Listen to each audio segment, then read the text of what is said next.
menyajikan Rahayu. Selamat siang kepada teman-teman semuanya yang sudah berkenan menyisihkan waktunya untuk mengikuti diskusi bersama antara The Indonesian Institute bersama dengan Students for Liberty Indonesia mengenai laporan terbaru dari The Indonesian Institute tentang kondisi kebebasan beragama di Indonesia, khususnya dalam aspek proses pendirian tempat beribadah di Indonesia.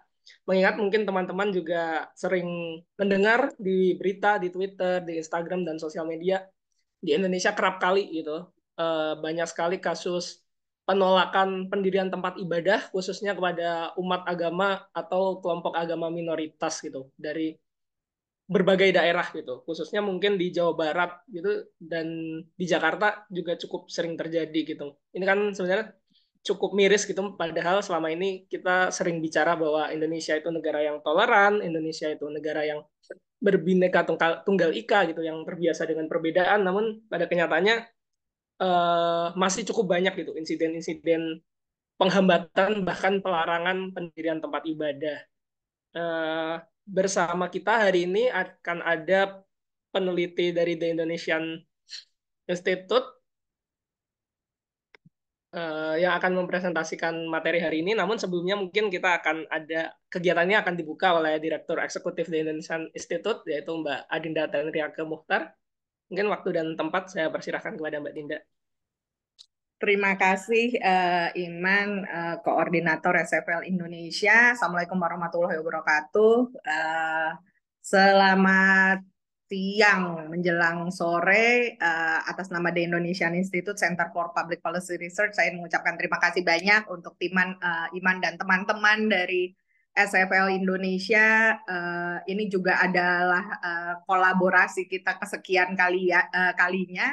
Dan semoga diskusi ini bermanfaat juga untuk menjadi bahan untuk kita meningkatkan kesadaran tentang pentingnya toleransi dan perdamaian, juga keberagaman, dan juga bisa menjadi bahan advokasi dan aktivisme bersama.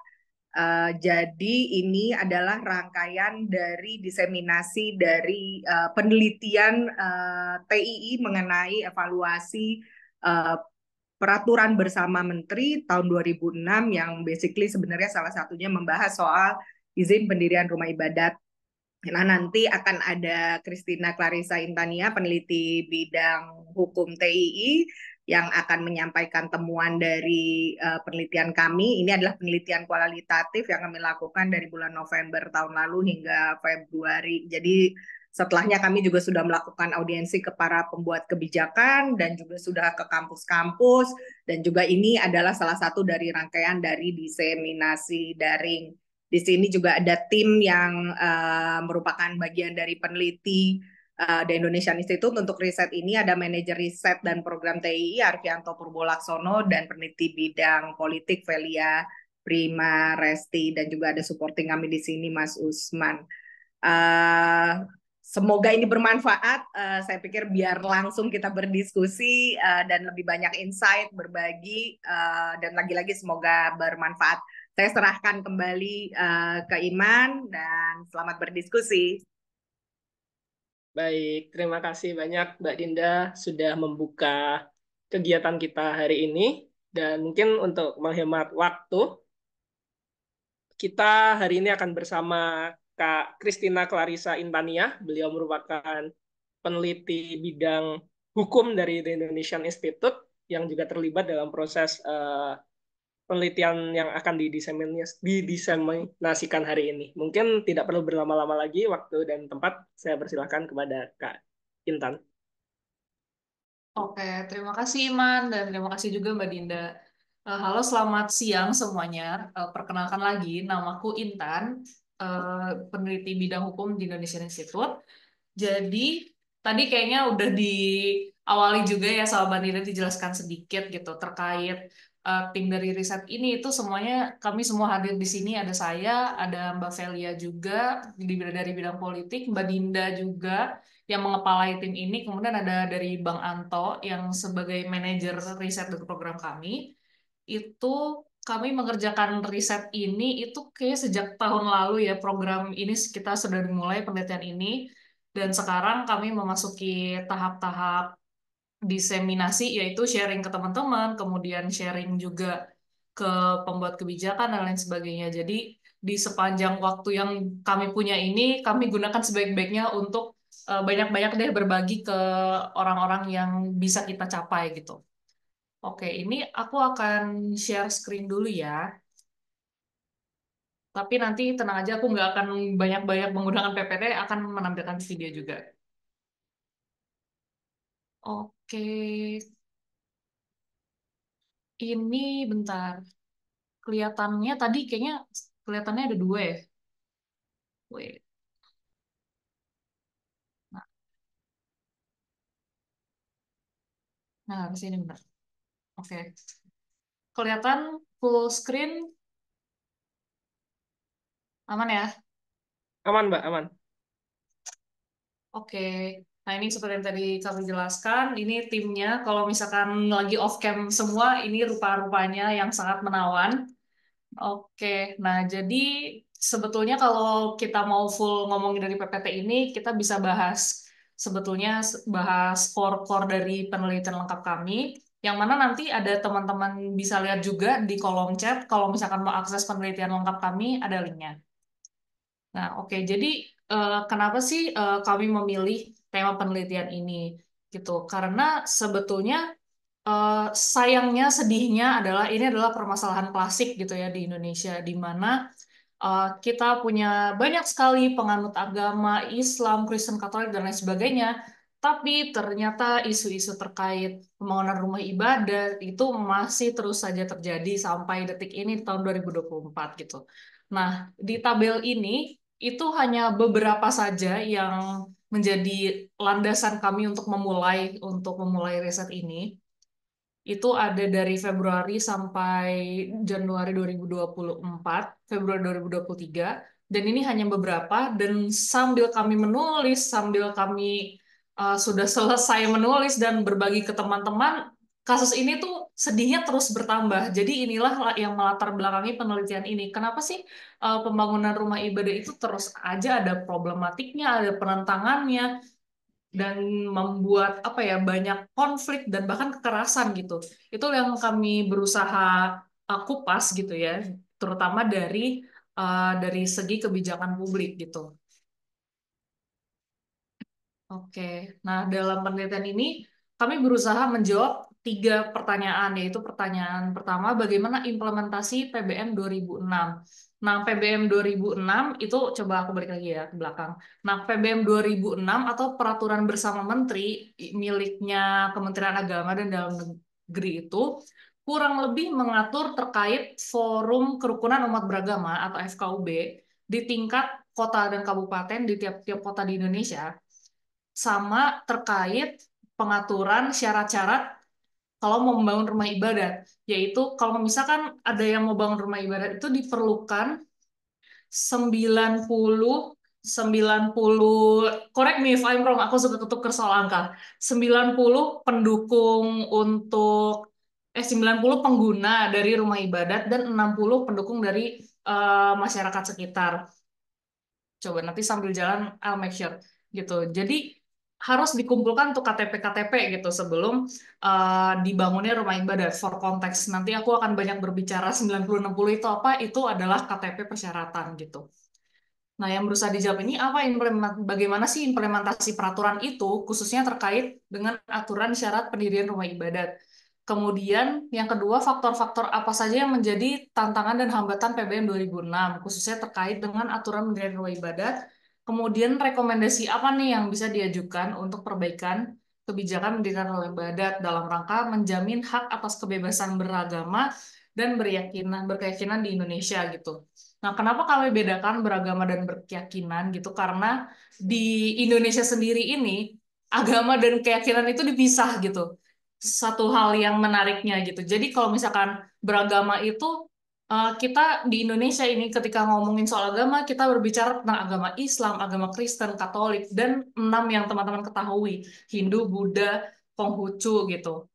Nah, kemudian kalau misalkan berkeyakinan, loh kenapa beda gitu? Kalau berkeyakinan itu kita merujuk pada misalkan teman-teman penganut agama-agama agama-agama orisinal, agama-agama yang apa nih non misionaris ini, misalnya itu adalah apa ya, kejawen misalkan. Nah, itu salah satu contoh dan yang bermacam-macam di daerah-daerah lain seperti itu. Itu kalau berkeyakinan.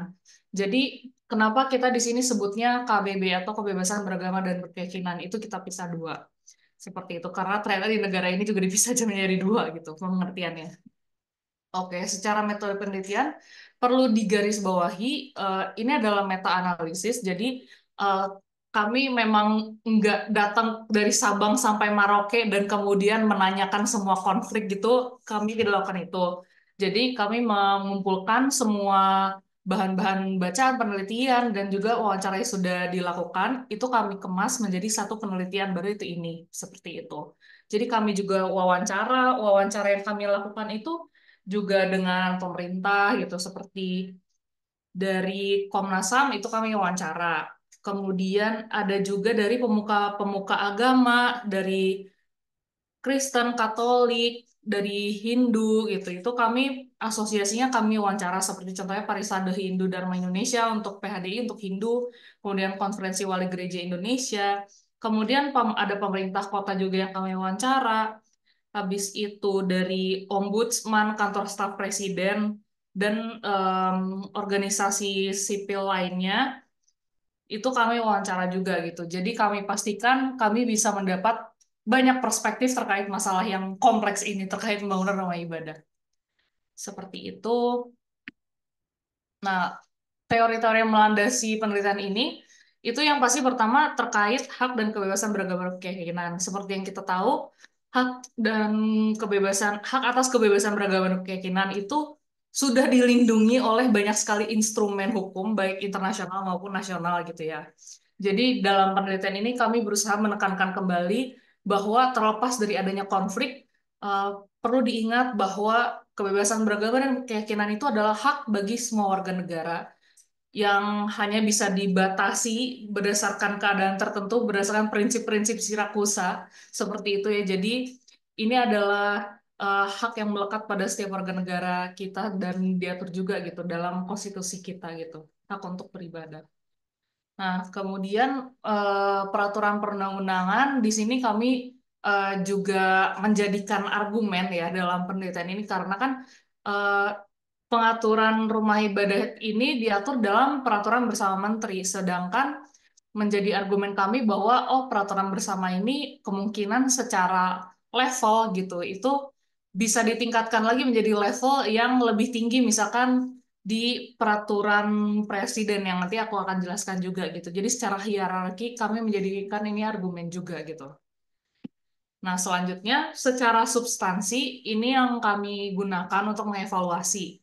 Nah, jadi eh, mohon didengarkan pelan-pelan aja. Jadi kami membedahnya menjadi dua aspek yaitu konten dan konteks. Yaitu secara konten, pertama apakah kebijakan ini dipengaruhi oleh kepentingan yang lain gitu, kepentingan yang terpengaruh oleh kebijakan. Kemudian jenis manfaat yang dihasilkan itu seperti apa? Apakah formalitas aja atau benar-benar ada jenis manfaat yang dihasilkan gitu. Kemudian derajat perubahannya apakah impactful gitu atau ternyata ada beberapa aspek yang bisa diubah namun yang nggak secara keseluruhan menyelesaikan masalah yang ada gitu. Kemudian kedudukan membuat kebijakannya apakah betul dia nih yang harusnya in charge untuk kebijakan rumah ibadah atau enggak.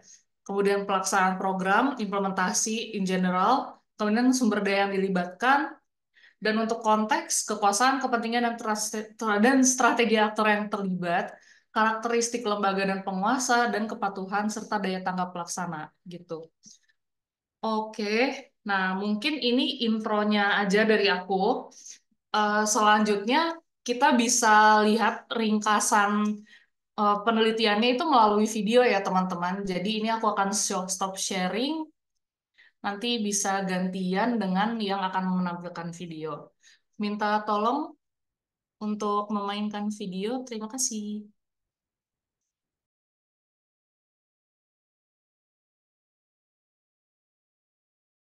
Ya, udah.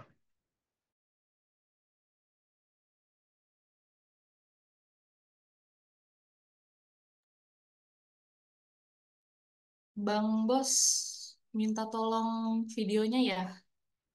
Oke, thank you.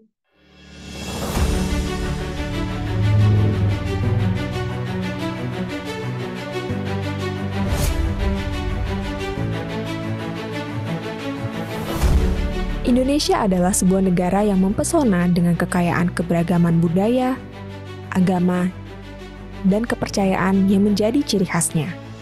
Dari Sabang hingga Merauke, ribuan pulau ini menjadi rumah bagi beragam etnis, bahasa, dan tradisi yang unik. Di tengah-tengah keindahan alamnya yang memukau, Indonesia menjadi tempat bertemunya berbagai kepercayaan dan agama, mulai dari Islam, Kristen, Katolik, Hindu, Buddha, Konghucu, hingga kepercayaan-kepercayaan tradisional yang turun-temurun diwariskan dari nenek moyang. Kehidupan beragama di Indonesia bukan hanya sebatas ritual dan praktik ibadah, tetapi juga mencerminkan toleransi dan penghargaan antar umat beragama. Keberagaman ini tidak hanya menjadi kekuatan bagi bangsa Indonesia, tetapi juga menjadi landasan bagi terwujudnya semangat persatuan dan kebersamaan dalam keberagaman atau Bhinneka Tunggal Ika yang menjadikan Indonesia sebagai negara yang unik dan membanggakan di mata dunia. Menurut data yang dirilis oleh Kementerian Dalam Negeri pada tahun 2022, Indonesia terbukti menjadi rumah bagi keragaman agama dan kepercayaan yang luar biasa. Dari data tersebut, terlihat bahwa mayoritas penduduk Indonesia memeluk agama Islam, dengan jumlah penganut yang mencapai lebih dari 240 juta orang. Selanjutnya, Kristen menduduki peringkat kedua dengan sekitar 20 juta penganut, diikuti oleh Katolik dengan jumlah sekitar 8,5 juta orang. Hindu, meskipun jumlahnya lebih sedikit, tetap menjadi agama yang signifikan dengan sekitar 4,6 juta penganut. Sementara itu, Buddha memiliki sekitar 2 juta penganut di Indonesia. Meskipun demikian, keberadaan minoritas seperti penganut Konghucu yang jumlahnya kurang dari 100.000 orang juga menjadi bagian penting dari keragaman agama di Indonesia. Data ini menegaskan bahwa keberagaman agama adalah salah satu kekayaan yang memperkaya dan memperkuat identitas bangsa Indonesia. Namun, dalam kenyataannya, masih terdapat beberapa kasus yang mengancam kedamaian dan keberagaman ini. Meskipun Indonesia dikenal sebagai negara yang menjunjung tinggi toleransi antar umat beragama dan kepercayaan, namun masih ada insiden-insiden yang terjadi, seperti konflik antar agama dan kepercayaan, intoleransi, dan diskriminasi yang mengganggu harmoni sosial.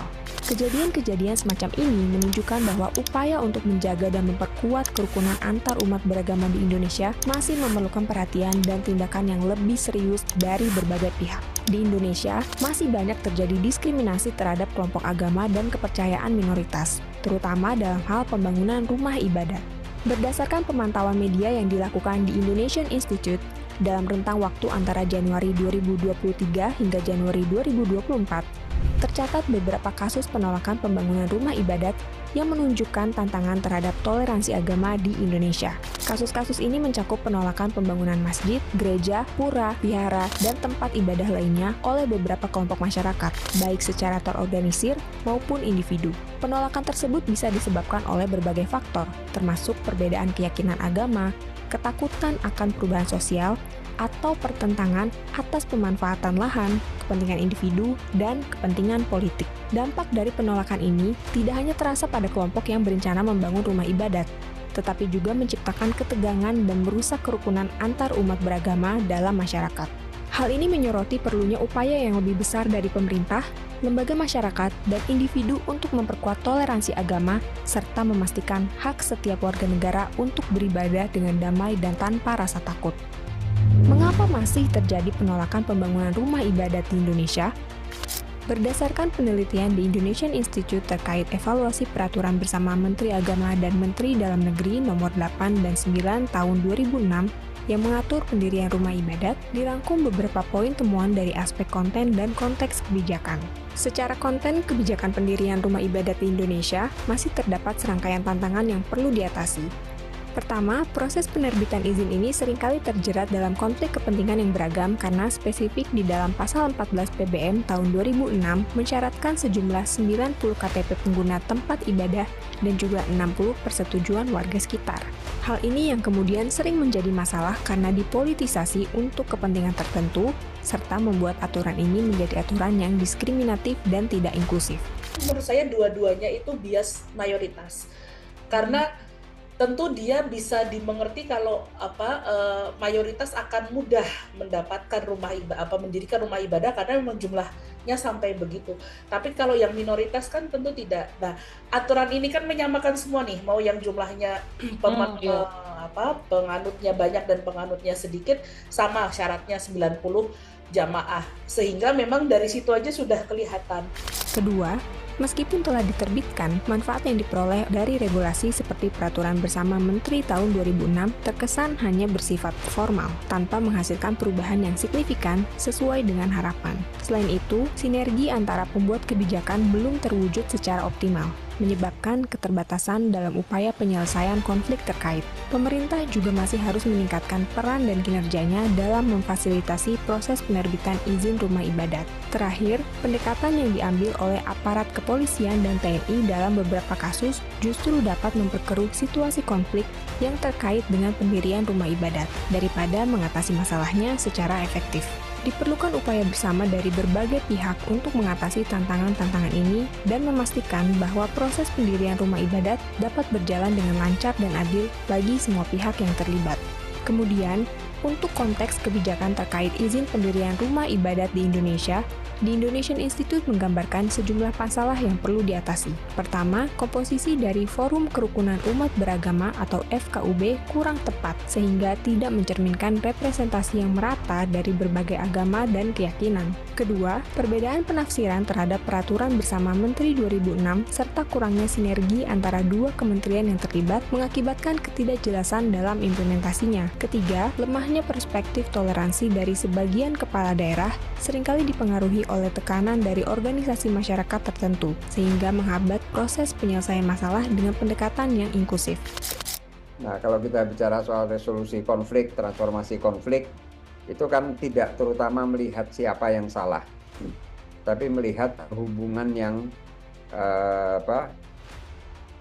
not working, kurang lebih gitulah. Jadi yang perlu dilakukan adalah merestorasi hubungan antar kelompok-kelompok masyarakat, bukan menghukum satu kelompok. Keempat, meskipun Peraturan Bersama Menteri 2006 cenderung dipatuhi, terutama terkait persyaratan dalam pendirian rumah ibadat, namun masih seringkali terjadi interpretasi yang beragam dan keputusan yang tidak konsisten dalam kasus-kasus yang muncul. Diperlukan upaya serius untuk mengatasi tantangan-tantangan ini guna memastikan bahwa proses izin pendirian rumah ibadat berlangsung secara efisien, adil, dan sesuai dengan semangat kerukunan serta keberagaman agama di Indonesia. Apalagi di PPM kan juga ada sebenarnya. Ketika proses pendirian belum bisa terpenuhi karena syarat-syarat administrasi belum, gitu ya. Kan harusnya pemerintah daerah memfasilitasi dengan menyediakan tempat ibadah sementara kan gitu. Nah, itu yang seringkali tidak dijalankan gitu. Hanya berhenti pada proses perizinannya. Gitu. Proses ini belum ada belum memenuhi syarat.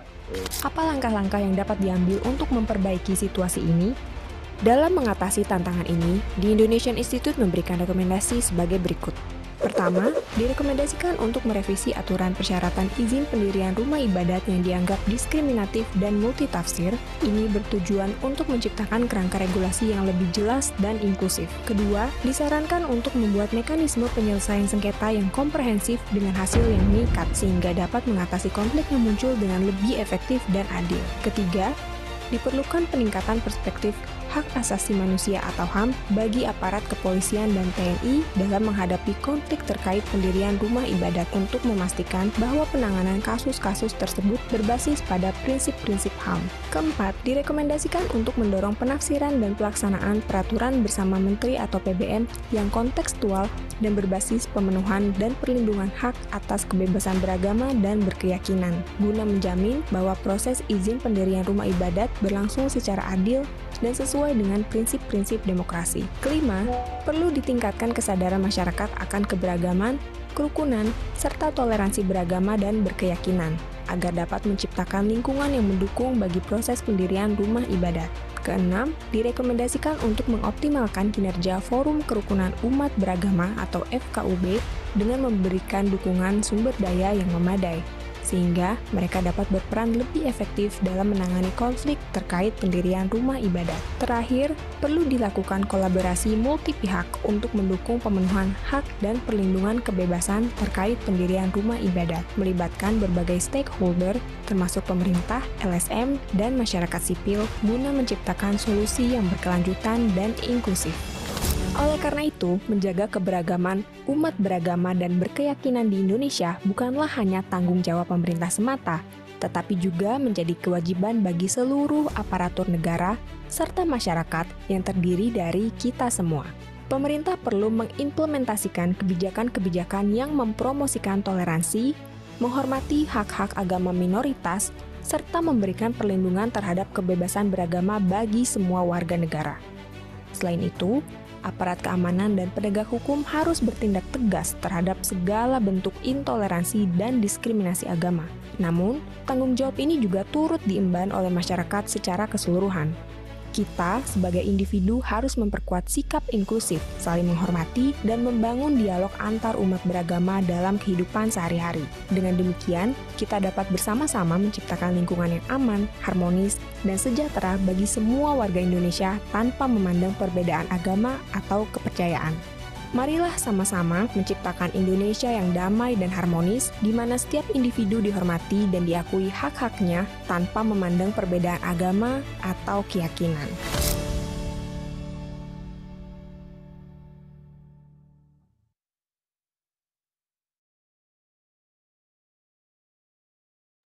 Oke, kira-kira seperti itu.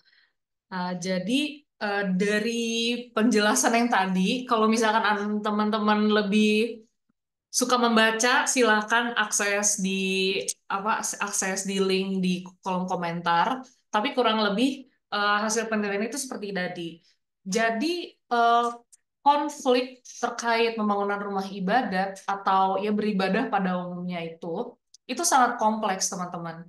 Jadi nggak cuma mungkin adanya bias mayoritas di mana ada kesenjangan gitu ya antara mayoritas dan minoritas agama, tapi bisa juga mungkin karena alasan komunikasi atau bahkan alasan politik sekalipun gitu, di mana ada kepentingan politik gitu di balik adanya pembangunan rumah ibadat atau konflik yang menaungi pembangunan rumah ibadat gitu. Nah, sekarang kita coba buktikan betapa kompleksnya konflik pembangunan rumah ibadat. Coba ya, nih. Jadi tadi pagi itu aku baru banget dapat dan melihat postingan ini tadi pagi.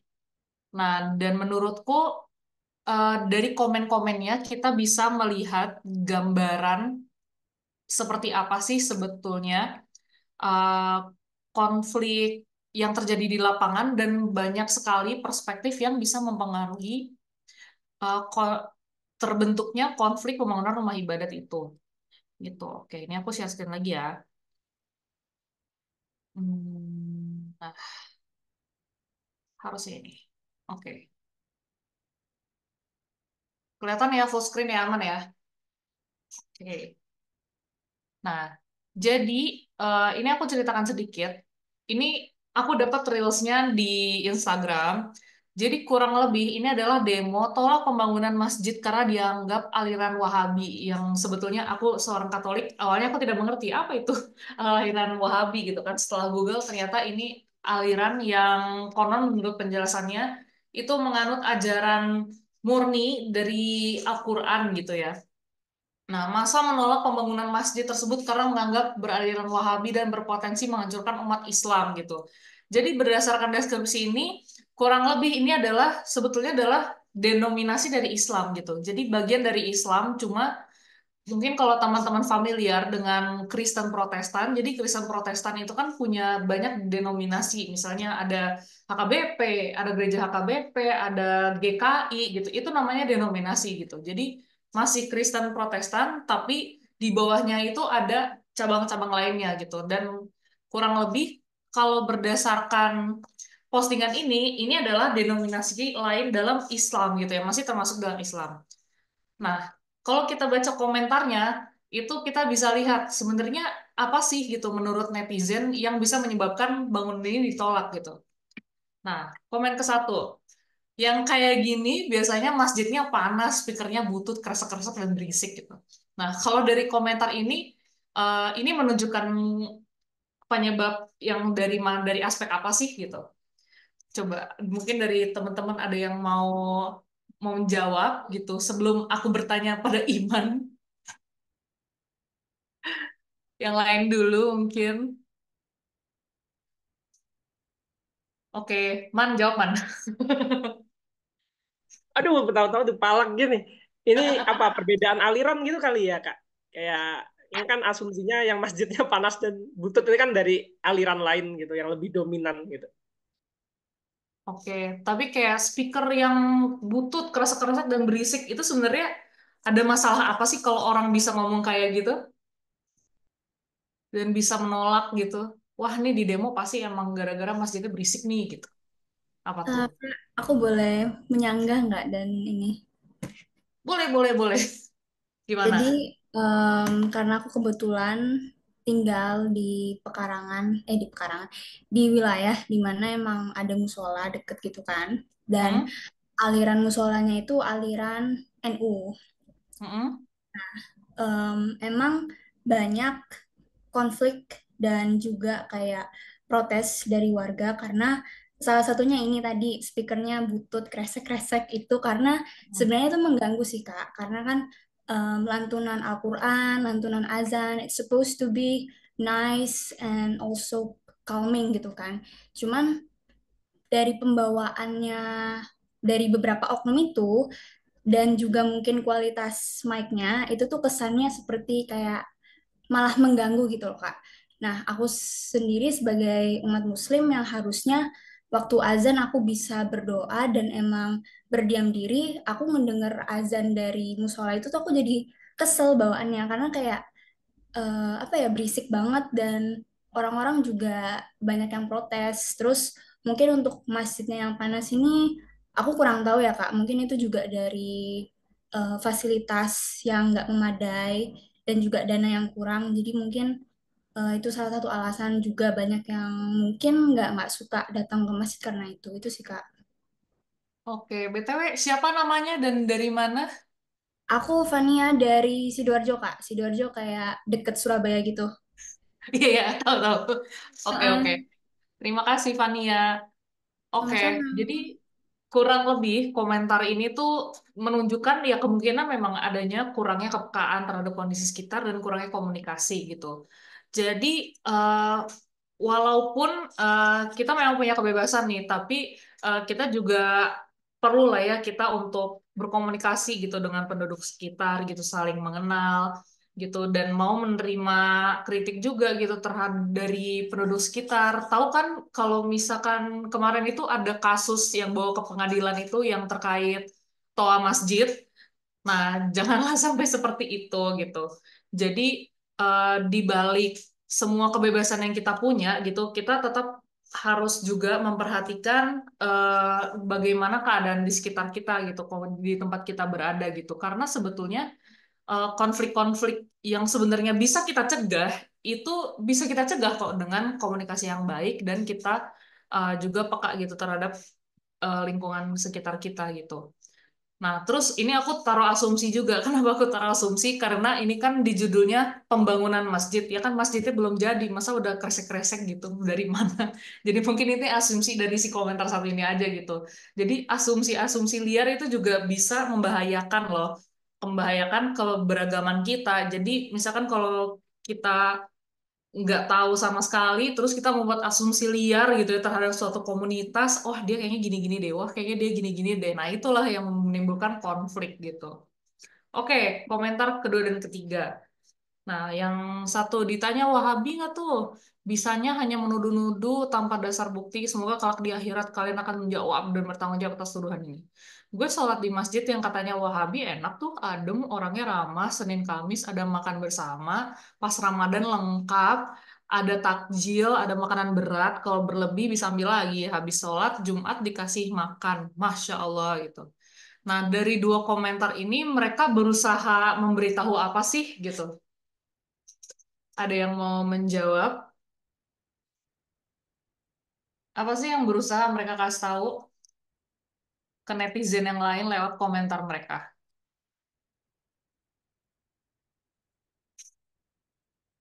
Oke, nanti ya, kenapa Man? Aku sudah nebak akan ditodong, jadi aku inisiatif menyerahkan diri aja. Oke, bagus. Baru mau ngomong. Ini lebih ke ini kali ya Kak, mencoba klarifikasi kali ya, kan kayak masjid ini kan dituduh Wahabi gitu. Jadi mereka ini dari kelompok tersebut atau mungkin simpati sama kelompok Wahabi, jadi kayak mereka mencoba klarifikasi kayak Wahabi itu gini loh guys gitu, kayak nggak layak untuk ditolak karena seperti ini gitu misalnya. Iya, oke. Nah, jadi dua komentar ini, ya, thank you Iman. Dua komentar ini tuh berusaha untuk menunjukkan bahwa teman-teman yang memprotes ini tuh kurang pemahaman aja gitu tentang ajaran agama Wahabi atau ya in general agama lain gitu. Nah, inilah salah satu penyebab kenapa konflik itu ada, ya karena tadi udah aku spoiler dikit ya sebelumnya, itu ya karena asumsi. Nah, asumsi itu datang dari apa? Kurangnya pengetahuan, kurangnya pemahaman gitu. Nah, ini bisa dilihat kan dari dua komentar ini, mereka yang sudah mengalami langsung gitu ya mungkin. Kayaknya yang nomor satu itu lebih ke yang jangan asal tuduh karena nol pengetahuan, tapi kayaknya dia sendiri belum merasakan deh. Tapi kayak yang di bawahnya itu dia sendiri sudah merasakan gitu, sudah mengetahui kalau Wahabi itu gini loh guys gitu. Nah, jadi inilah juga salah satu alasan kenapa konflik itu terjadi, yaitu kurangnya pemahaman tentang ajaran dari agama lain gitu. Oke, selanjutnya. Nah, kalau masjid ini selesai dibangun, terus jemaahnya banyak, bisnis kuburiyun mereka pasti berkurang, makanya di demo. Nah, ini menunjukkan perspektif apa lagi nih dalam konflik pembangunan rumah ibadat. Menarik nih, ini soalnya ngomongin bisnis gitu. Kok rumah ibadat tiba-tiba ngomongin bisnis? Kenapa ya gitu? Ada yang bisa menjelaskan? Kenapa ada orang yang bisa berpikiran ini gitu? Coba kalau nggak ada yang jawab, aku jawab sendiri kali ini. Terima kasih Iman, peranmu sudah banyak. Nah, jadi sebetulnya dari komen ini berusaha menunjukkan bahwa ada loh kepentingan lain di luar agama yang bisa terdampak gitu. Seperti yang tadi aku bilang, masalah-masalah lain itu bisa men-trigger gitu ya, bisa memercik adanya problem yang sebetulnya terkaitnya dengan agama, tapi dampaknya tuh bisa ke yang lain, misalnya politik. Dan di sini ada bisnis juga gitu. Misalkan kalau ada politik balas budi, mungkin ya dari kepala daerahnya, atau ada yang berpandangan agak radikal atau ekstrim gitu dan kemudian ternyata dia punya pengaruh, ya itu bisa aja gitu ini menjadi konflik gitu. Jadi sebetulnya bahkan sampai pembangunan rumah ibadat yang ini adalah isu agama gitu, ternyata bisa loh gitu tercampur dan dicampuri oleh kepentingan-kepentingan yang lain gitu, politik, bisnis, ekonomi gitu, itu sangat bisa gitu. Oke. Nah, nih terakhir. Nah, ini agak susah nih.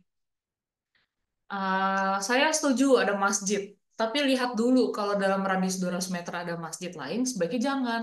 Soalnya percuma kalau subuh syafnya nggak ada dua baris, mending satu, tapi syafnya bisa dua atau tiga baris kalau subuh gitu. Jadi kurang lebih bilang ya kebanyakan masjid kali gitu, mendingan satu gitu biar umatnya juga kondusif gitu, pada aktif di satu masjid itu gitu. Nah, kalau gini aku serahkan deh ke teman-teman. Menurut kalian gimana untuk alasan ini? Apakah teman-teman mau berkomentar kayak, iya setuju sih, gak usah banyak-banyak tempat ibadat gitu. Atau ya nggak bisa gitu lah, kan beda gitu. Kalau teman-teman ada yang mau memberi masukan nggak? Aku mau menanggapi sih Kak terkait Boleh. ini. Balik lagi di perumahan aku itu cuman kayak beda satu komplek aja itu udah ada masjid lagi gitu loh.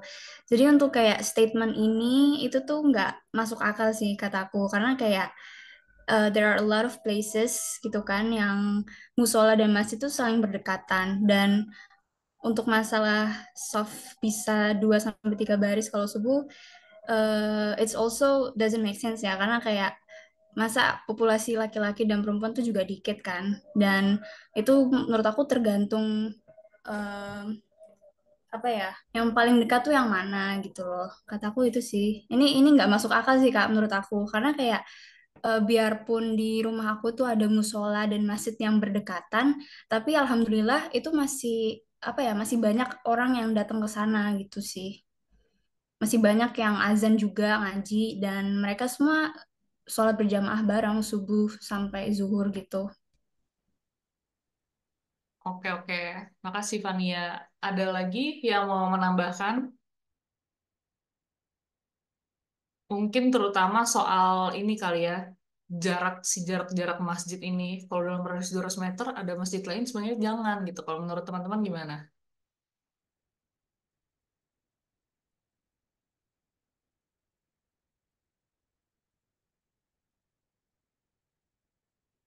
Iman, kerjakan. Gimana, Man? Wah, Menurutmu, Man? dari tadi perasaan udah enak ini nggak jadi. Nggak, gue kasih satu aja. Yang tadi doang. Kalau ini gimana, Man? Menurutmu, Man? Secara Ya pribadi. menurutku ini kayaknya lebih ke ini sih, pemahaman religi kali ya, kayak perbedaan pemahaman agama gitu, kayak mungkin nih manusia merasa lebih baik kayak masjid itu dikit aja gitu, yang penting penuh gitu daripada banyak tapi nggak penuh gitu. Oke, oke. Thank you, Man. Nah, ini mungkin kalau ini aku nggak bisa juga memberi jawaban eksak ya gitu. Karena kembali lagi permasalahan agama itu sangat kompleks. Jadi gini teman-teman, kalau misalkan kita kembali kepada persyaratan 90-60 gitu. Nah, 90-60 itu harus bisa dipenuhi di tingkat kecamatan dulu.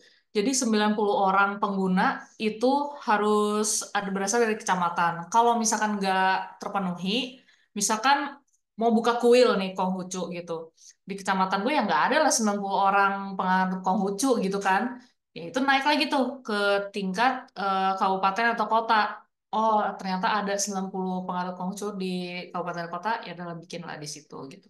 Jadi kurang lebih kalau misalkan berdasarkan dilogikain dulu ya gitu. Kalau misalkan dilogikain, ya berarti kalau emang masjid berdekatan, ya mungkin di kecamatan mereka ada banyak gitu ya, 90 orang menganut Islam gitu. Makanya ya bisa-bisa aja gitu menganut sorry, membangun masjid gitu. Tapi eh, pada kenyataannya tidak semua masjid itu em, memenuhi persyaratan. Dalam artian bukan berarti kurang ya penduduknya, tapi lebih kepada oh ya udahlah masjid gitu berdiri aja nggak apa-apa gitu. Jadi nggak ada kewajiban gitu untuk memenuhi persyaratan. Nah itu kadang-kadang di lapangan itu seperti itu gitu kejadiannya. Nah habis itu eh, berbeda halnya lagi kalau misalkan case-case rumah ibadat lain gitu. Dalam penelitian kami itu juga dicatat. Nah, mungkin teman-teman bisa nyari ya di makalah ya gitu. Nah, ada juga kejadian di mana di sini mau bikin gereja A, denominasi yang A, tapi di tempat lain mau bikin gereja denominasi yang B, terus dibilangnya, nggak usah lah gitu, kan udah ada gereja yang sebelumnya, padahal denominasinya beda gitu. Kan nggak nggak make sense gitu kan. Masa orang HKBP nanti disuruh ibadah di GKI gitu kan, mereka tuh beda gitu. Nah, itulah salah satu pemahaman yang belum dimiliki oleh semua orang gitu terkait denominasi. Mungkin termasuk dalam komen ini. Saya setuju ada masjid, tapi lihat dulu kalau dalam radius 200 meter ada masjid lain, sebaiknya jangan. Nah, ini teman-teman tolong koreksi aku ya jika aku salah gitu, karena aku juga bukan yang penganut Muslim dan memahami gitu. Nah, kemungkinan ini Wahabi itu kan salah satu denominasi gitu ya, yang berarti mendirikan rumah ibadat untuk denominasinya gitu, yang kemungkinan ya bisa jadi berbeda dengan denominasi lain seperti itu. Nah, itu yang harus dipahami gitu. Jadi nggak semua rumah ibadat walaupun satu agama itu ya sama gitu. Nyatanya itu enggak gitu. Kayak Kristen aja ada Kristen A, B, C, D, E gitu. Nah, itu kita tidak bisa samaratakan gitu. Kurang lebih seperti itu. Nah, kalau soal banyak chef ya mungkin aku setuju sih ya sama Fania gitu. Kalau itu sih ya tergantung ke lingkungan masing-masing ya. Bisa pada ngaji di gereja lagi, sorry salah ngomong. Ngaji di masjidnya itu masing-masing atau enggak gitu. Tapi ya sebetulnya itu sih lesson learned dari komen ini adalah soal em, apa mau rumah ibadat satu dan lainnya itu berdekatan, tapi kita harus perlu tahu dulu nih, ini dominasinya sama atau beda, denominasinya sama atau beda nih gitu. Kayak gitu. Kayak misalkan kuil deh, teman-teman memandang kuil gitu. Kuil tapi kalau misalkan kita tahu, paling ini kelenteng kali, ini kuil Buddha kali. Tapi padahal sebenarnya ada kuil Tao gitu, ada kuil Buddha dan lain sebagainya itu berbeda gitu. Nah, itu yang perlu kita ketahui juga gitu sebelum memandang, kebanyakan nih tempat ibadahnya gitu. Taunya beda gitu kan, gitu sih. Nah, itu sih terakhir dari aku, Man. Jadi itu aja sih dari aku. Jadi inilah kenapa pentingnya untuk kita semua tetap menyuarakan isu ini, kebebasan beragama, dan memantau dan mengkawal juga terkait pembangunan rumah ibadat di sekitar kita gitu. Karena bisa jadi ya permasalahannya yaitu tadi, permasalahannya tuh yang bisa kita cegah gitu loh dengan cara-cara minimal seperti komunikasi, seperti memahami terlebih dahulu mereka itu siapa sih, mereka itu apa sih gitu. Maka ya konflik itu bisa saja nggak ada gitu ketika semua itu sudah dilakukan gitu. Padahal sebetulnya nggak semuanya tuh melulu soal, oh ini tanah ilegal, wah ini izin ilegal gitu. Kadang juga bukan seperti itu kok yang menyebabkan konflik, tapi itu tadi hal-hal komunikasi, ketidakpahaman seperti itu. Jadi mungkin kalau penutup dari pemaparan aku sih, sebelum nanti kita ngobrol-ngobrol lagi, itu adalah em, kita ini sebagai pemuda, kita sebagai masyarakat, dan sebagai individu, kita harus memperkaya diri juga nih dengan pengetahuan-pengetahuan soal agama gitu. Misalkan ya agama diri kita sendiri gitu. Kemudian agama orang lain juga, teman-teman kita, kamu tuh ibadahnya di mana sih gitu. Kamu tuh sama yang ini sama atau beda sih gitu. Dengan hal-hal yang penasaran seperti itu aja itu sudah membangun toleransi kita loh. Kita jadi mengetahui lebih banyak gitu. Nah, kan kita juga belum tahu kan, kadang teman-teman ada yang nggak tahu nih, oh Yahudi tuh ternyata masih ada ya di Indonesia, itu di mana sih ibadahnya gitu. Nah, itu juga menjadi salah satu hal yang akan memperkaya diri kita gitu. Nah, ketika kita sudah kaya dengan pengetahuan itu, ya niscaya itu akan tertular juga lah ya ke teman-teman kita dan keluarga kita gitu sih. Gitu dari aku. Sekian dan terima kasih. Oke, thank you Kak Intan atas pemaparan materinya yang cukup menarik tadi, termasuk kayak penjelasan lewat video soal kondisi kebebasan beragama di Indonesia, khususnya soal pembangunan tempat beribadah di Indonesia. Oh ya, mungkin sebelumnya untuk teman-teman boleh mengisi link absensi yang dikirim via kolom chat. Nanti akan kita kirimin sertifikat sebagai bukti partisipasi teman-teman mengikuti kegiatan ini. Mungkin teman-teman sebelumnya ada tanggapan terkait materi yang disampaikan Kak Intan, atau mungkin ada pengalaman tersendiri bahkan melihat langsung atau merasakan langsung bagaimana penolakan pembangunan tempat ibadah di lokasi teman-teman gitu. Nah, kalau di tempat saya dulu tuh sempat ini Mbak, rame penolakan pembangunan masjid Ahmadiyah gitu. Jadi Ahmadiyah ini salah satu denominasi di Islam yang kurang apa ya, kayak pinggiran banget, kelompok pinggiran banget yang mungkin punya cukup banyak perbedaan yang sangat signifikan gitu soal aspek teologi, soal aspek kenabian dan lain-lain gitu ya. Ini mungkin diperparah juga ya. Dulu saat era SBY kan kelompok ini dinyatakan sesat gitu, kelompok yang apa kayak kelompok sesat, sehingga kayak setelah itu muncul banyak banget gitu serangan-serangan gitu ke kelompok Ahmadiyah, kayak diserbu, dipersekusi gitu, sampai di penolakan pembangunan gitu karena dianggap kelompok Ahmadiyah ini sesat, kemudian masjidnya ditolak dan dirusak gitu. Dan yang sering terjadi adalah kayak aparat pemerintah gitu yang harusnya melindungi kelompok minoritas yang diserang, yang dipersekusi ini justru apa ya, polisi-polisi ini tuh nggak berpihak gitu, nggak berpihak ke kelompok minoritas, tapi kayak justru satu kubu gitu dengan kelompok mayoritas yang mempersekusi dengan dalih menjaga ketertiban gitu. Mereka bilang mereka netral, mereka hanya ingin menjaga ketertiban sehingga masjidnya ditutup aja deh gitu biar damai gitu, yang sering terjadi. Iya sih. Nah, itu dari cerita Iman aja, aku udah teringat 2 pengalaman dari riset ini. Jadi, ini kalau teman-teman mau jump in nanya sesuatu atau berbagi sesuatu di kolom komentar, boleh banget ya. Ini kita sambil ngobrol aja. Jadi, selama penelitian ini, eh tiga pengalaman. Aku mewawancara dari ketua PGI per apa ya, per pokoknya ini gereja-gereja Indonesia, tapi ini Kristen Protestan. Jadi Pak Gomar itu ketuanya itu menceritakan bahwa iya saat beliau menghandle satu konflik gitu di daerah di NTT atau NTB gitu.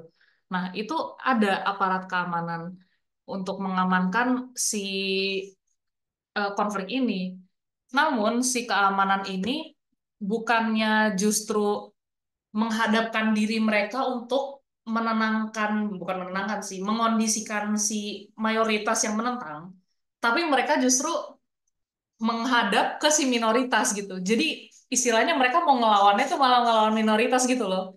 Jadi mereka tuh malah mengamankan si mayoritas gitu.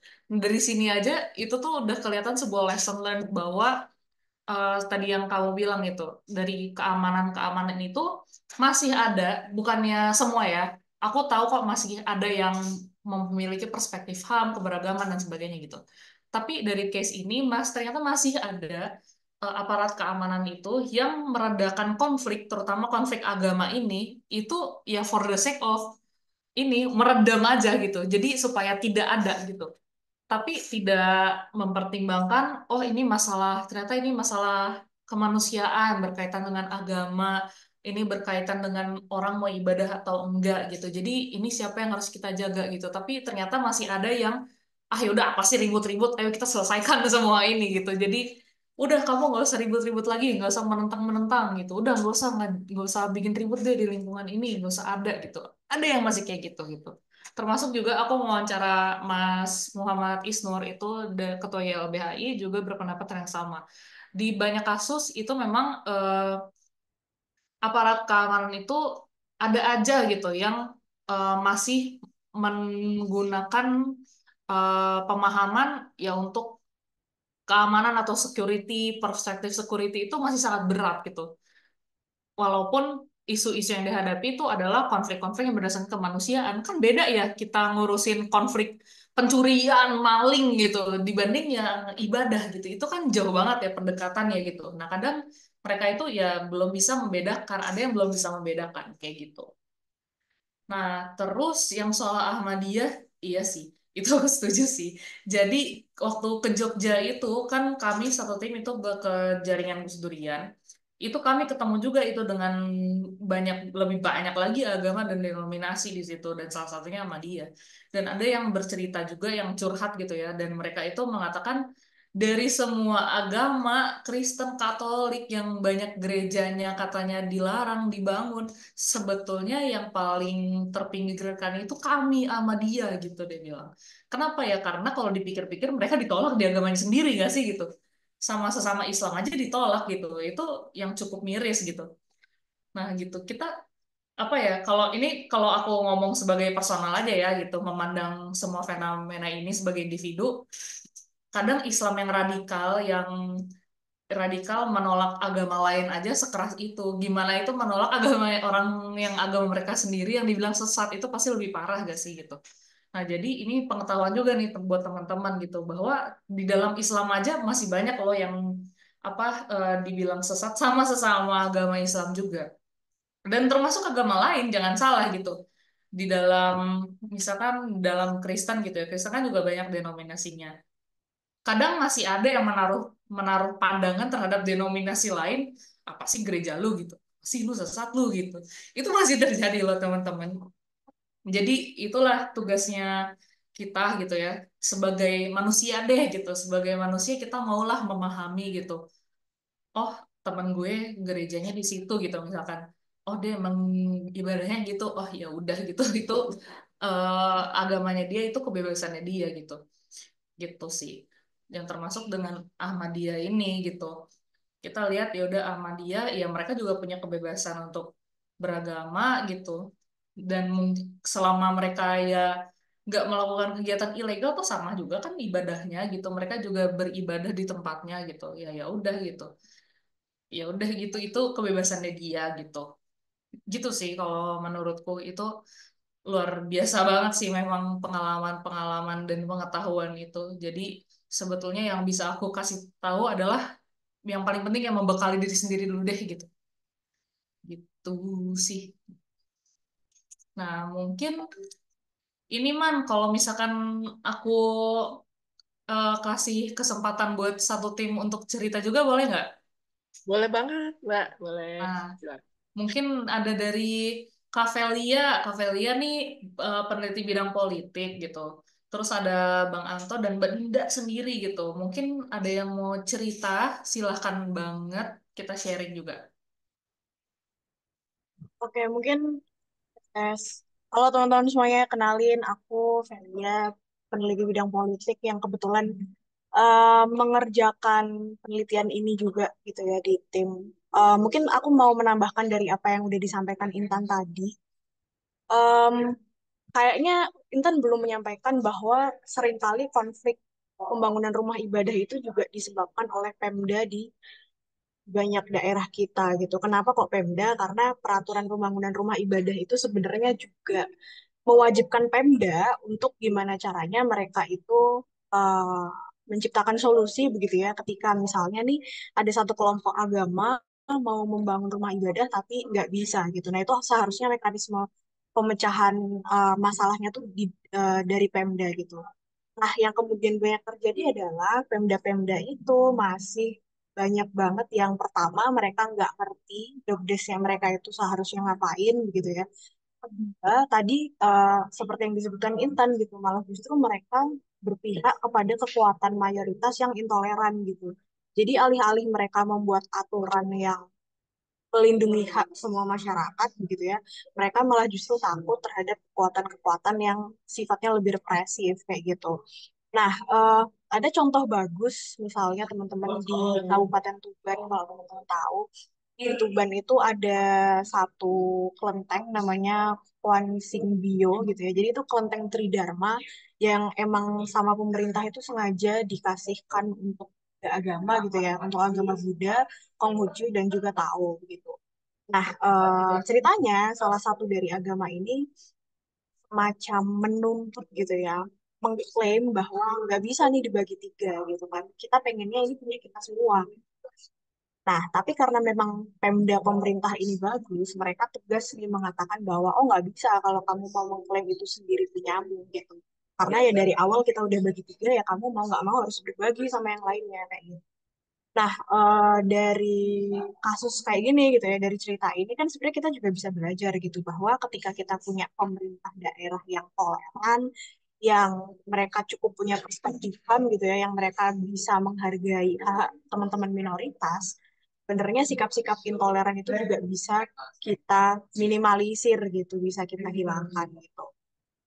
Kayak gitu. Nah, tadi contoh bagus gitu ya. Kalau aku boleh kasih contoh buruknya, mungkin teman-teman tahu daerah Cilegon gitu. Jadi di Cilegon itu apa namanya banyak banget penduduk Islamnya begitu ya. Dan teman-teman mungkin bisa cek juga gitu di internet bahwa di Cilegon itu sama sekali nggak ada gereja gitu.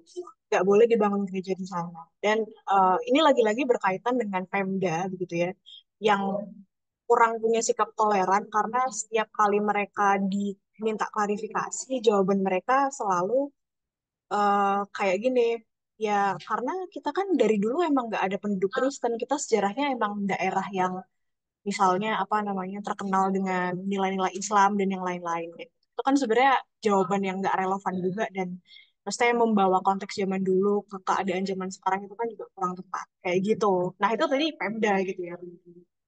Eh, Terus juga mungkin kita ngomong-ngomong soal Pemda, kalau teman-teman ngikutin November besok itu kan kita juga bakal ada pilkada gitu ya. Jadi mungkin untuk teman-teman yang udah punya hak pilih, sebisa mungkin sih eh, gunakan apa ya, gunakan daya pikir dan kekritisan kita untuk gimana caranya kita tuh punya pemimpin daerah yang toleran gitu ya, dan yang punya perspektif HAM, terutama juga pemimpin daerah yang bisa melindungi hak minoritas kita juga. Kayak gitu sih kalau tambahan dari aku. Mungkin dari Mbak Dinda atau Bang Anto. Oh ya, thank you teman-teman. Boleh banget kalau mau tanya-tanya lebih lanjut di kolom komentar.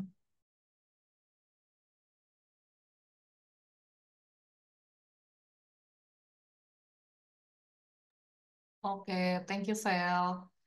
Kalau Apri boleh silakan langsung on mic aja Apri. Ya, terima kasih kesempatannya. Ya, selamat sore semua. Saya Apri dari Kota Makassar. Di sini saya akan bicara berangkat dari kekristenan atau dari penolakan pendirian gereja. Jadi ada beberapa persoalan sebenarnya yang menurut bacaan jauh saya selama ini. Yang pertama ialah ada masalah rasa takut pada jumlah atau angka. Dalam pengertian ini, maksud saya, jika ada gereja ingin uh, mendirikan bangunan di situ di kawasan yang kebanyakan Islam, nah di sini tentu secara otomatis pasti dia menerima penolakan. Karena itu dari tadi saya bilang, ada rasa takut pada jumlah atau angka. Mengingat bahwa kita ini agama-agama besar, agama-agama yang bermisi. Agama-agama yang bermisi. Jadi persoalannya itu ada rasa takut. Dan kedua, soal peraturan dua menteri itu yang soal 60-90. Nah, menurut bacaan jauh saya selama ini, bahwa aturan-aturan itu, disitulah letak persoalan kita dipersulit secara administrasi. Artinya, saya mencoba menalar, di sini ada kayak campur tangan elit dengan masyarakat, artinya yang memegang kekuasaan dengan masyarakat. Di lapangan kita melihat masyarakat yang menolak, tapi menurut bacaan saya, di situ juga ada campur tangan elit. Saya tidak sepenuhnya bisa menyalahkan masyarakat dalam konteks penolakan pendirian ibadah. Saya juga menyalahkan kaum elit yang memegang kekuasaan. Seperti yang dikatakan tadi, yang dari Pemda. Itu salah satu orang elit yang mempersulit. Dan yang ketiga, akhir-akhir ini saya mulai tidak mau menggunakan narasi mayoritas minoritas. Karena bagi saya, narasi mayoritas dan minoritas inilah yang mendorong seseorang atau ingin menonjolkan sesuatu diri atau ingin kayak menaklukkan seseorang. Jadi ada rasa ingin menonjolkan. Jadi artinya satu agama ada dorongan ingin menguasai satu negara ini atau suatu tempat itu. Jadi saya tidak terlalu mau mengembangkan lagi narasi mayoritas dan minoritas itu karena saya menganggap narasi itulah yang menjadi persoalan juga. Jadi saya mayoritas di sini, saya minoritas di sini. Nah, itu. Dan yang berikutnya terkait dari tadi ada beberapa banyak denominasi. Jadi dalam kekristenan ya betul ada banyak, ada Katolik, Advent apa dan segala macamnya. Dan pertanyaan saya, memungkinkankah misalnya tadi yang dibahas bahwa dalam satu kompleks berdekatan banyak gereja. Nah, menurut saya bisakah menjadi solusi juga bisa ini kalau misalkan di kekristenan. Nah, dalam satu gereja itu ada dibilang kalau kekristenan oknum ini dalam satu gereja dalam kompleks itu bisakah itu digunakan dari berbagai macam aliran, aliran di situ. Jadi dalam pengertian ini, mari berganti-gantian beribadah, beribadah. Jadi misalkan pagi Katolik dulu, Protestan nanti siangnya. Nah, dalam satu gereja ini memungkinkankah hal itu terjadi? Yang terkait dia ini terkait dengan pembahasan untuk mengurangi pendirian pendirian ibadah, pendirian rumah ibadah. Ya, saya kira itu saja yang mau saya sampaikan. Terima kasih.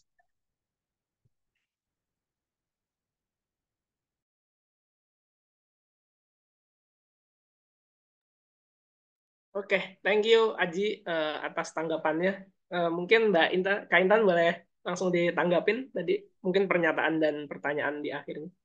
Oke, terima kasih. Tadi Apri atau Aji ya? Bebas, Berarti nggak bisa panggilan. Apri, bisa Aji. Panggil Apri saja. Sudah enak ya. Ya udah, Apri ya gitu. Sorry tadi em, aku mungkin akan menceritakan dari satu jalannya cerita ya. Em, jadi dari tanggapan Apri pun, ini kita bisa melihat ya dari tanggapan Velia tadi, dari tanggapan Apri, kita bisa semakin banyak dan justru semakin bertambah nih. Oh iya ya ternyata konflik rumah ibadah itu segitu kompleksnya. Dari tadi aku ngomong, habis itu Iman nambahin lagi, Fania nambahin lagi, Velia nambahin lagi, Apri nambahin lagi, itu ternyata wah makin banyak nih gitu kan, makin banyak penyebabnya gitu. Terutama iya tadi yang kemungkinan besar itu si pemerintah daerah itu juga itu bisa terjadi. Mau masyarakat, penyebabnya masyarakat bisa, penyebabnya pemerintah bisa gitu. Dan soal administrasi itu, syarat administrasi itu sebetulnya kalau dari pandangan tim kami di awal itu ya memang si 90-60 itu merupakan si syarat tambahan lagi. Kok ada tambahan lagi sih gitu untuk membangun rumah ibadat? Kan rumah ibadat itu kan udah ada syaratnya kan dalam pembangunan bangunan itu sendiri deh, itu kan udah ada syaratnya nih, harus ada izin apa segala macam gitu. Nah, kalau ada 90-60 lagi itu bukan yang malah menambah ya. Nah, namun ini kalau misalkan dari stance-nya pembuat kebijakan si 960 ini gitu, um, dari Kemendagri dan Kementerian Agama itu ya mau mempertahankan syarat ini gitu. Kenapa? Sebetulnya yang kalau mengutip mereka sih ya memang karena syarat ini adalah bentuk bentuk kompromi, bentuk kompromi dari diskusi yang sudah berjalan sejak tahun 2006 gitu ya. Entah apa yang mereka khawatirkan para petinggi-petinggi agama ini saat membuat peraturan ini, tapi mereka dari mungkin dari yang ingin mensyaratkan dan ingin membebaskan itu datang kepada kompromi ya udah 90-60 dan akan diteruskan juga untuk seterusnya, yaitu dalam peraturan di masa mendatang ini yang sedang direncanakan juga, yaitu rancangan peraturan presiden terkait pemeliharaan kerukunan umat beragama. Nah, ini nih yang aku mau kasih tahu ke teman-teman juga gitu. Nah, jadi saat ini sedang dirancang namanya rancangan peraturan presiden tentang pemeliharaan kerukunan umat beragama. Kenapa beragama doang? Karena di peraturan ini dikatakan kemungkinan tidak akan memasukkan konteks berkeyakinan-keyakinan juga. Kenapa? Karena keyakinan-keyakinan di Indonesia itu ada di bawah eh, Kementerian Kebudayaan gitu. Jadi berbeda gitu dengan Kementerian Agama dan Dalam Negeri. Tapi kita balik dulu ke transportasi ini. Yang kurang lebih itu nantinya akan merubah ya beberapa beberapa ketentuan dalam PBM 2006 sebelumnya gitu. Jadi sebetulnya PII itu juga tergabung dalam koalisi beragama dan berkeyakinan. Itu kita juga aktif mengadvokasi soal ini gitu. Kami juga sering meeting untuk mendiskusikan nih isu-isu apa sih yang harus diubah gitu dalam rancangan Perpres ini dan apa yang bisa dipertahankan itu kami juga berperan gitu. Nah, terus di dalam run perpres ini salah satu hal yang sayangnya tidak bisa diubah itu adalah si 960 ini. Dengan alasan itu, si kompromi itu. Ini adalah bentuk kompromi dari semua agama yang sudah berjalan gitu dari 2006 gitu. Nah, tapi ada beberapa hal yang bisa kita apresiasi itu contohnya adalah komitmen gitu ya, komitmen dari pemerintah untuk lebih mau mengembangkan FKUB. Tadi sebelumnya aku sebut FKUB kan, Forum Kerukunan Umat Beragama. Nah, itu seharusnya tim ini nih yang bisa lebih berperan gitu, jadi pionir gitu ya di tingkat daerah gitu. Menjadi pionir di tingkat daerah untuk menghandle lah, mengsosialisasikan, kemudian juga untuk mengadvokasi isu-isu beragama gitu di tingkat daerah. Nah, kelebihannya adalah ini, FKUB ini akan menjadi salah satu priority dan diberikan eh, ini yang lebih gitu, diberikan keleluasaan lebih gitu untuk menjadi advokator gitu. Nah, ini ada komentar lagi. Malahan saya pernah angkat suara dalam seminar agama-agama yang diadakan PGI bahwa peraturan 2 menteri itu sebaiknya dihapus saja, khususnya 90-60 itu. Nah, itu juga sebetulnya yang disuarakan oleh kami, yaitu mengganti si PBM ini, karena ya cenderung problematik sih gitu. Karena bayangin deh 90-60 ya, ini kalau misalkan dilogikakan, yang tadi aku sudah sebutkan sebelumnya, di satu kecamatan itu ada nggak sih 90 orang Konghucu gitu? Kemungkinannya kecil banget kan gitu. Density di tiap daerah aja berbeda gitu. Mungkin di sini mayoritas mayoritas Muslim kali, tapi di daerah lain mungkin nggak ada 90 orang Muslim gitu. Dan jadi harus diangkat lagi ke kota, ke tingkat kota. Ya mungkin adalah gitu di tingkat kota Konghucu 90 orang. Tapi ya belum tentu juga ada gitu kan. Kalau nggak ada gimana gitu. Di misalkan ini asumsi ya, misalkan di Aceh adakah 90 orang Konghucu di Aceh, ya bisa-bisa jangan-jangan nggak ada lagi gitu kan, nggak bisa dong bikin kuil, bikin kelenteng gitu. Itu dia masalahnya di 90-60 gitu. Inilah kalau misalkan Mbak Maha Arum itu dari HTN UGM, hubungan lagi, Hukum Tata Negara UGM itu menyebutkan ini namanya bias mayoritas gitu. Ketika persepsi dari pembuat kebijakan terkait density penduduk, kemudian proporsi mayoritas minoritas pemeluk agama itu diseragamkan begitu saja gitu, padahal nggak bisa gitu sih. Jadi sebetulnya cukup problematik gitu. Dan harapannya sih run perpres ini kan masih rancangan gitu ya, dan akan terus berubah. Semoga di ketentuan 90-60 ini ya kalau memang mau dipertahankan, harapannya kita sih ya jangan sampai itu menjadi birokrasi yang menyulitkan seperti sekarang. Nggak ada perubahan dong kalau sama-sama menyulitkan gitu kan. Harapannya sih bisa lebih ini nih, bisa lebih ada cara lain lah gitu. Kalau ada bargain ya lah, kalau misalkan 90-60 bertahan, ya kita bisa dapat kemudahan dengan cara lain lah gitu. Jangan sampai 90-60 bertahan tapi sama-sama susah, ya sama aja dong gitu. Nah, ini dari Mbak Dinda, iya Kemendagri kayaknya masih kekeh, PBM dan 90-60 juga masih ada di run perpres gitu. Ya gitulah tantangannya di pembentuk kebijakan sekarang nih. Jadi kalau misalkan teman-teman mau cek dari koalisinya kami itu sebetulnya bisa dicek sih di media sosialnya TII gitu. Kami juga nge-share banyak konten dari koalisi kami ini yang bareng sama Sejuk. Kalau teman-teman tahu media Sejuk, habis itu ada YLBHI juga, ada Aji juga ya Bang Anto. Kalau nggak salah nih Bang Anto nih yang advokatornya TII nih di sini di sana di koalisi nih perwakilannya TII. Jadi itu nanti kita bersama itu sering eh, mempublish ya kerja-kerja yang mengatasnamakan koalisi bersama gitu terkait ini. Jadi mungkin teman-teman bisa cek juga. Dan ada hotline juga loh. Kami ada hotline juga.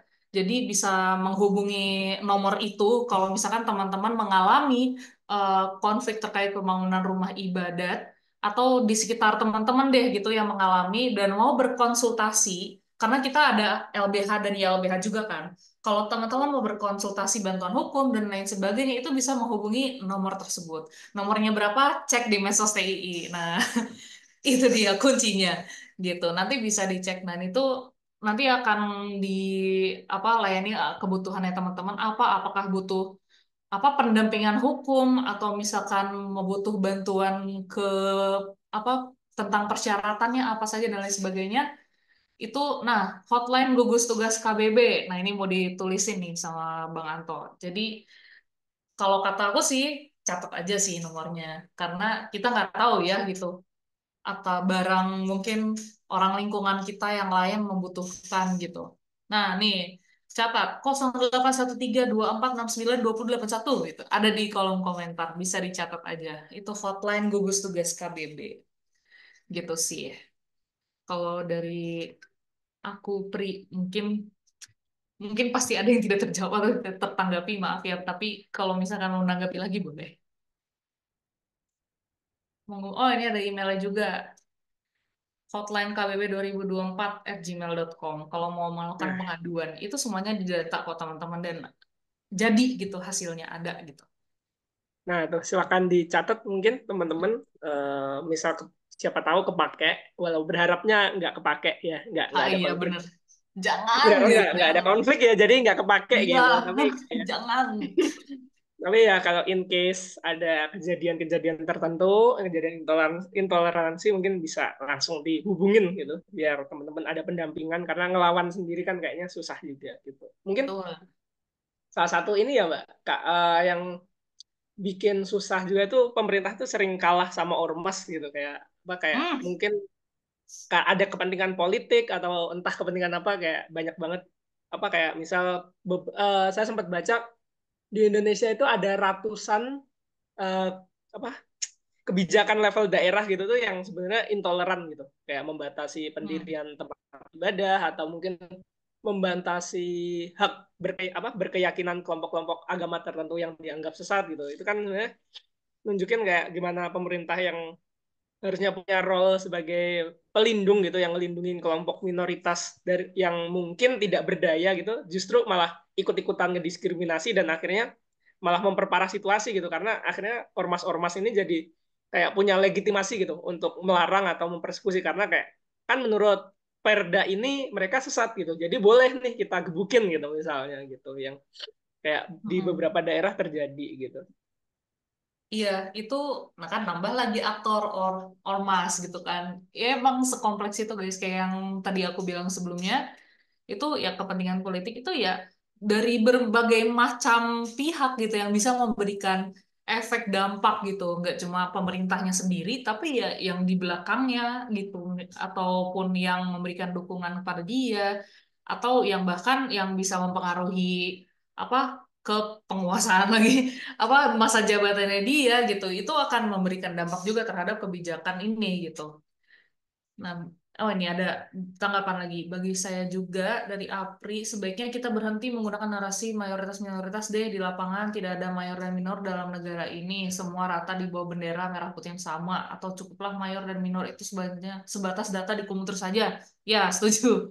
Tapi mohon maaf, dalam rangka menjelaskan ke kalian, aku harus pakai bahasa mayoritas minoritas ya, supaya dimengerti. Tapi setuju sih, gak ada lah mayor minor gitu kita di lapangan tuh sama gitu.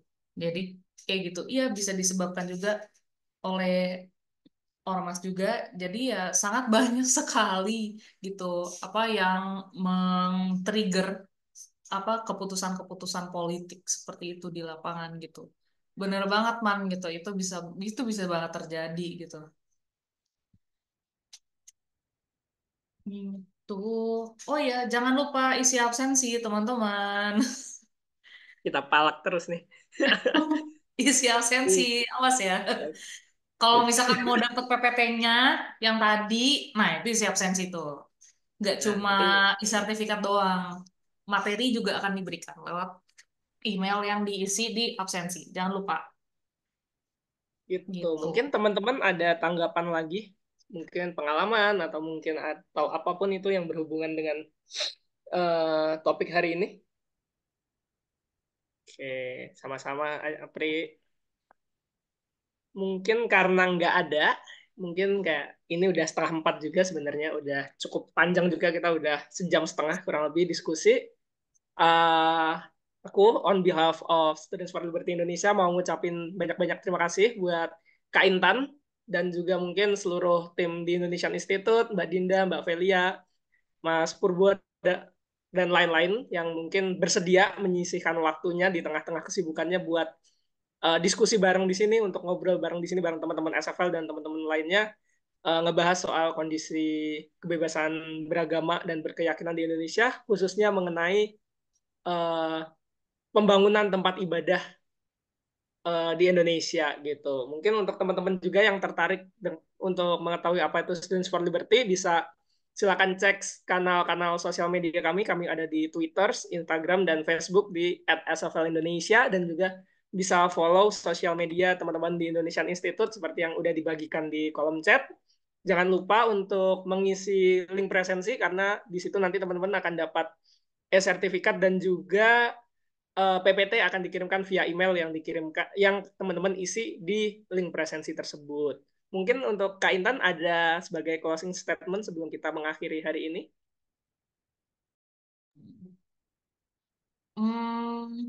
Mungkin sebelum aku, kayaknya Mbak Dinda mau nyampein sesuatu deh. Bener nggak tuh? Enggak, ini cuma on camera siap-siap foto bareng. Tapi itu penyambung yang Intan bilang tadi soal diksi minoritas mayoritas, kan kadang-kadang kita perlu menggunakan kata-kata itu untuk menjelaskan situasinya, tapi kita tidak bermaksud untuk mengkotak-kotakan. Sama lah ketika kita bilang Jawa, non Jawa, sipil militer, tapi kita lebih ke gimana aspek kebebasannya, perspektif kebebasan HAM, lebih ke sisi itu. Tapi karena ada identitas atau afiliasi yang menyertainya, makanya untuk mempermudah untuk orang memahami apa yang kita maksud, makanya kita menggunakan terus itu. Tapi ya semangatnya adalah tetap toleransi dan keberagaman gitu. Kembali ke Intan untuk Oke, makasih Mbak tambahannya dan pengingatnya juga. Paling terakhir untuk menutup, pengingat sekali lagi bahwa konflik pembangunan rumah ibadah itu sangat kompleks, penyebabnya bisa bermacam-macam, yang bahkan kadang yang bukan kita pikirkan di awal gitu, ternyata bisa lebih dalam dari itu. Kayak tadi politik lah, kurang komunikasi lah, izin lah, apa dan segala macam itu bisa menjadi penyebabnya gitu. Jadi yang perlu kita lakukan pertama adalah yang memperkaya diri dulu. Habis itu kalau misalkan dapat dari ngobrol sebelumnya dengan jeda kata juga, salah satu pesan yang sangat bagus adalah untuk tidak gampang tersulut emosi gitu ya. Ketika kita melihat kelompok yang berbeda dengan kita, walaupun mereka berbeda, ya ya udah gitu, embrace saja perbedaan gitu. Jangan kita malah emosi, ih apaan sih, kok Islamnya itu kayak gitu ya. Jangan kayak gitu. Kembali lagi, eh, kemungkinan rasa-rasa amarah kita itu ya disebabkan karena kita berasumsi, dan kita asumsi itu disebabkan karena apa? Kita nggak tahu gitu. Kurangnya pemahaman kita terhadap ajaran denominasi atau agama lain kayak gitu. Jadi mungkin dari aku pesan yang bisa aku sampaikan sebagai individu, karena kita semua kan di sini individu ya masing-masing ya. Itu adalah yang memperkaya diri dengan pengetahuan akan ajaran agama lain, kemudian agama sendiri-sendiri kita juga, kayak misalkan ya aku agama Katolik, ya aku berdasarkan cinta kasih yang aku mengasihi kalian semua gitu yang berbeda-beda agama gitu. Itu agama diri sendiri juga diperdalam, agama orang lain dipahami. Niscaya ya kalau misalkan ada konflik-konflik yang sebenarnya gara-gara kurang komunikasi itu tuh bisa kita cegah gitu sih kalau dari aku man. Gitu aja. Thank you.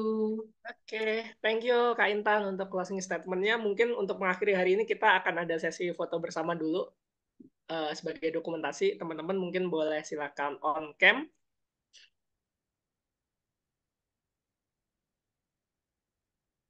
Oke, kita tunggu sampai hitungan kelima.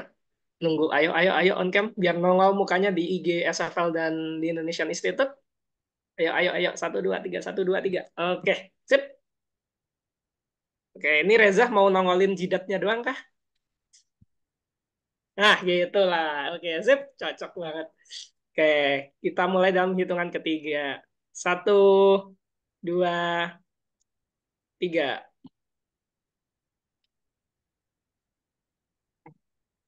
Lagi. 1, 2, 3.